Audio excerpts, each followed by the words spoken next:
PSTV, Parti congolais du travail. Toti Mimosa la moyo, Banda Mobouya 60. Tout pour le peuple. Rien que pour le peuple. Tout pour le peuple. Rien que pour le peuple. La deuxième conférence des présidents fédéraux du Parti congolais du travail s'est tenue à Brazzaville, dans l'auditorium du siège du Parti Impila, le 7 juin 2024.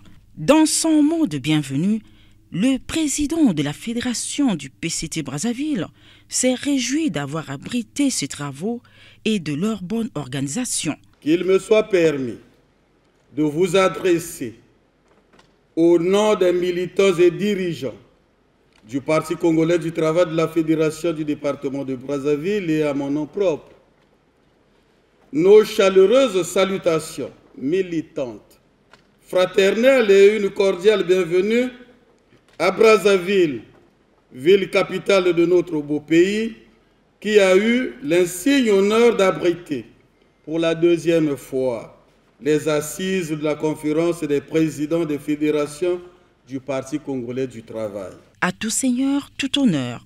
Nous exprimons toute notre profonde gratitude au camarade Pierre Moussa, secrétaire général du Parti congolais du travail, artisan principal de la tenue des présences d'assises, ainsi qu'à toute la direction politique, qui n'ont ménagé aucun effort pour convoquer la présente conférence des présidents.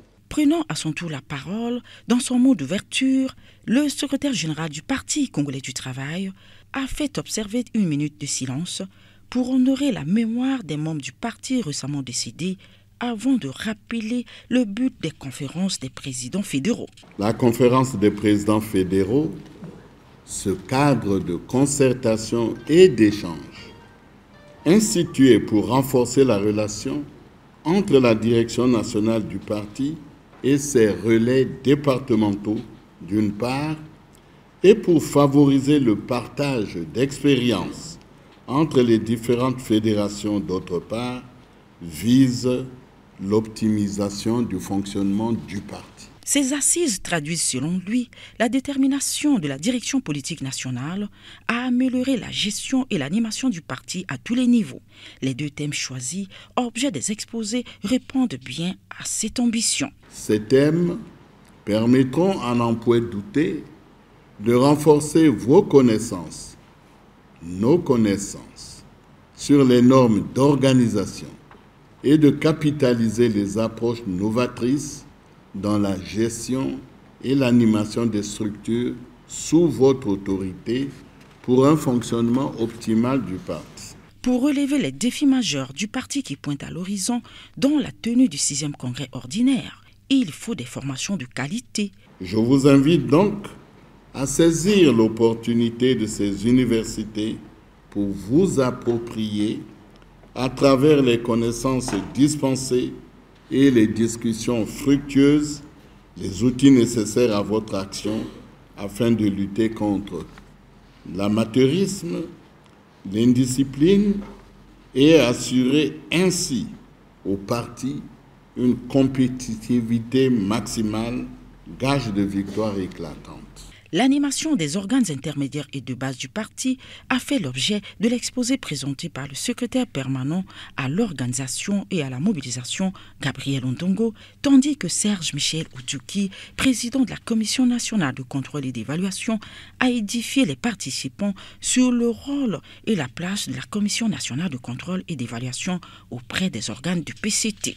Ces exposés ont suscité des échanges entre les exposants et les présidents des fédérations, dont certains étaient accompagnés des présidents des commissions fédérales de contrôle et d'évaluation. C'est la présidente du Conseil fédéral du PCT Pool, Marie-Jeanne Koulombou, qui a lu la synthèse des travaux. Pendant ce temps, le secrétaire permanent du PCT, chargé de l'organisation et de la mobilisation, a prononcé le discours de clôture. À l'issue des travaux de la présente conférence des présidents, qu'il me soit permis, au nom du secrétaire général de notre parti, le camarade Pierre Moussa, et en mon nom propre, de vous exprimer ma pleine satisfaction au regard des résultats auxquels nous sommes parvenus. Soyez-en félicités. Il nous paraît opportun de considérer que la tenue de cette deuxième conférence marque un pas important dans l'organisation du travail d'animation du parti, en ce sens que les expériences des uns et des autres, une fois capitalisées et exploitées à bon escient, devraient contribuer à l'amélioration de nos méthodes de travail, tout en nous adaptant aux situations les plus diverses. Tout est bien qui finit bien, a constaté le secrétaire permanent à la communication et aux technologies de l'information, qui a eu des mots justes pour apprécier ces universités du Parti congolais du travail. Ce n'est pas une instance ni un organe du parti, mais c'est une méthodologie de travail, de sorte que chaque fois que le parti le peut, chaque fois que les moyens nous l'autorisent, eh bien, nous convoquons les présidents fédéraux, les 12 présidents fédéraux, cette fois-ci assortis de leur somme et assortis des présidents des commissions locales de la CNCE au niveau local.